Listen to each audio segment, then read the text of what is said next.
परिचय। बच्चों, कभी कभी हमें ऋणात्मक चिन्हों से युक्त संख्याओं के प्रयोग की जरूरत होती है। तापमान को रेखांकित करते समय हमें इसकी जरूरत होती है। ठंडे प्रदेशों में जहां तापमान 0 से नीचे चला जाता है, ऐसी स्थिति में तापमान को रेखांकित करने के लिए हमें ऋणात्मक संख्याओं की जरूरत महसूस होती है। इस पाठ में हम लोग ऋणात्मक, धनात्मक एवं पूर्ण संख्याओं के समूह, जो पूर्णांक भी कहलाते हैं, उनके बारे में सीखेंगे।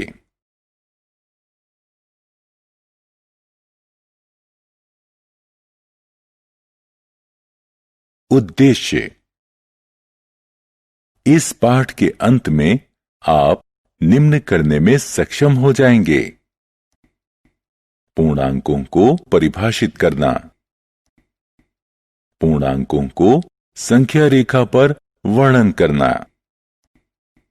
पूर्णांकों के क्रम को परिभाषित करना, पूर्णांकों का योग एवं घटाव ज्ञात करना, पूर्णांकों के योग एवं घटाव को संख्या रेखा पर निरूपित करना। पूर्णांक पूर्ण संख्याओं एवं ऋणात्मक संख्याओं का संग्रह पूर्णांक कहलाता है।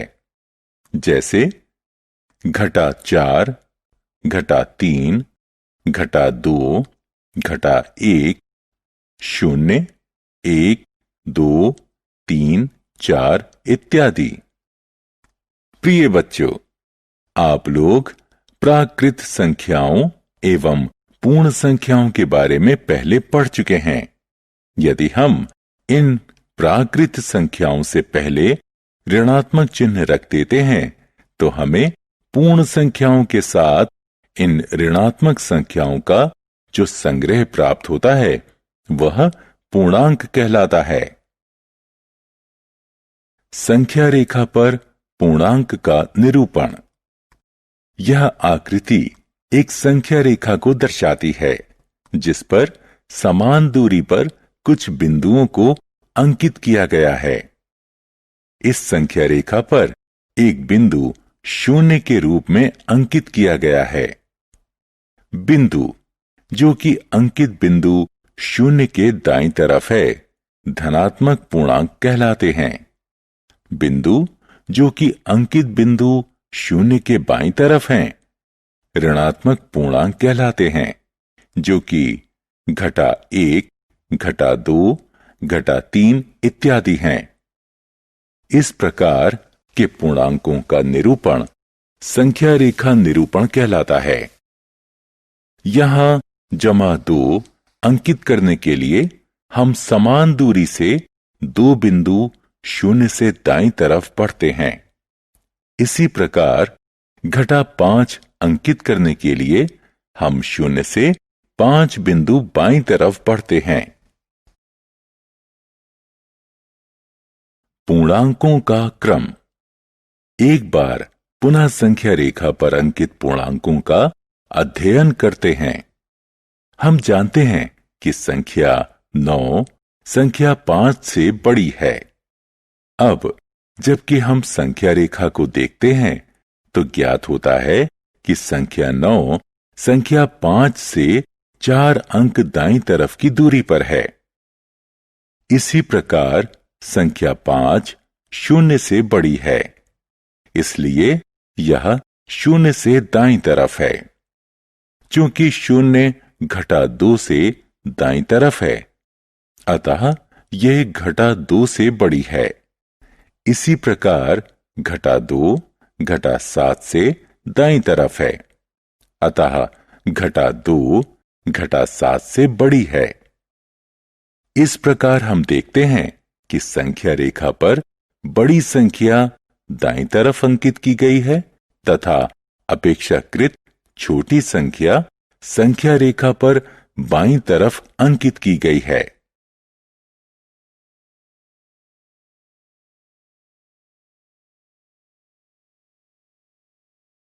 पूर्णांकों का योग, दो धनात्मक संख्याओं का योग।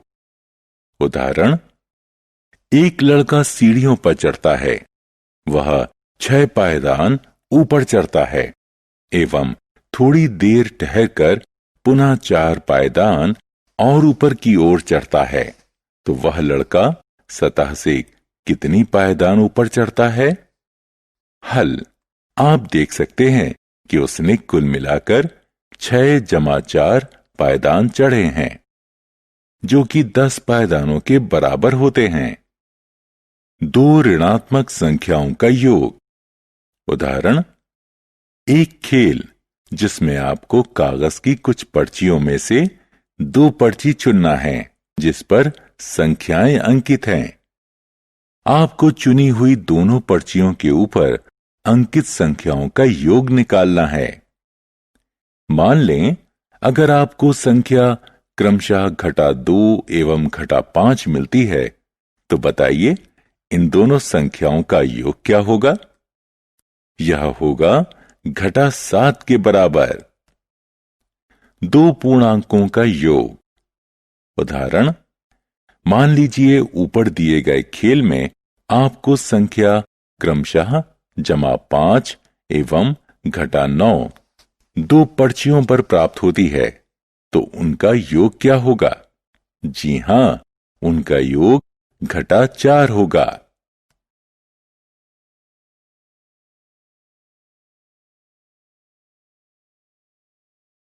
पूर्णांकों के योग का संख्या रेखा पर निरूपण। प्यारे बच्चों, अब हम संख्या रेखा पर किन्हीं दो पूर्णांकों का योग करना सीखेंगे।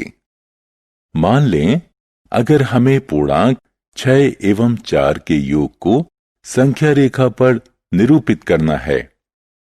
सबसे पहले हम संख्या रेखा पर 0 से दाईं तरफ 6 बिंदु बढ़ेंगे तो संख्या 6 पर पहुंचेंगे। अब पुनः 4 बिंदु दाईं तरफ बढ़ेंगे तो जो संख्या 10 प्राप्त होती है, यही पूर्णांक 6 एवं 4 का योग होगा।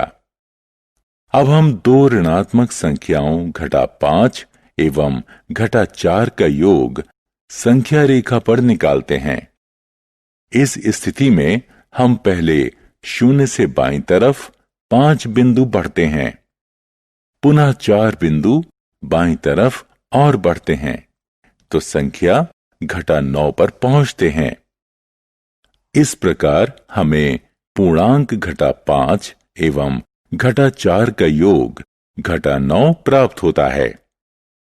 अतः हमें ज्ञात होता है कि दो धनात्मक पूर्णांकों का योग सदैव धनात्मक होता है एवं दो ऋणात्मक पूर्णांकों का योग सदैव ऋणात्मक पूर्णांक होता है।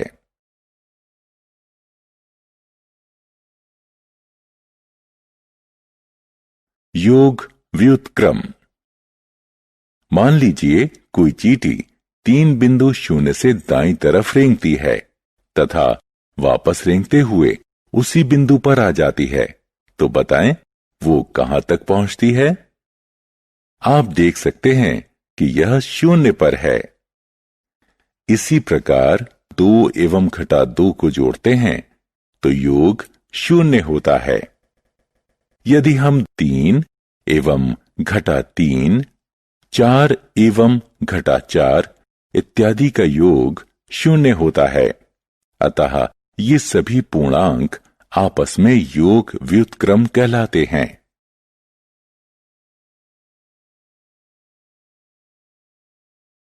धनात्मक एवं ऋणात्मक पूर्णांकों का वर्गीकरण कर योग ज्ञात करना। उदाहरण, इस समीकरण का योग ज्ञात करो। हल, इसे अच्छी तरह समझने के लिए हम इस पर आधारित एक उदाहरण की मदद लेंगे। हम दी हुई संख्याओं को इस तरह से क्रम में रखते हैं जिससे कि सभी धनात्मक पूर्णांक एक साथ एवं सभी ऋणात्मक पूर्णांक एक साथ हों और यह हल करने पर -10 आएगा।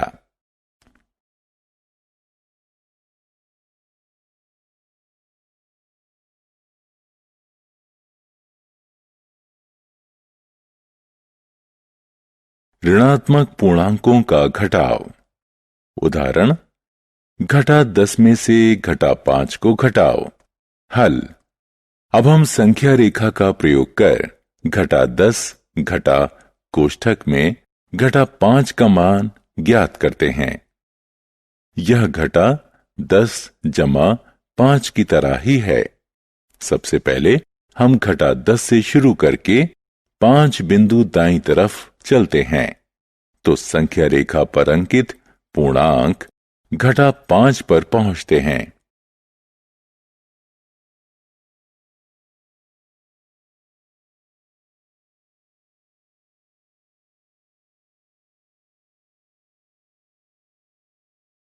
सारांश। आइए हमने जो कुछ सीखा है उसे संक्षेप में दोहराएं। z बराबर घटा 3 घटा 2 घटा 1 0 1 2 3 पूर्णांकों का समूह है। संख्या रेखा पर सभी ऋणात्मक पूर्णांक 0 से बाईं तरफ और सभी धनात्मक पूर्णांक 0 से दाईं तरफ होते हैं। संख्या 0 सभी धनात्मक पूर्णांक से कम होता है और ऋणात्मक पूर्णांक से बड़ा होता है।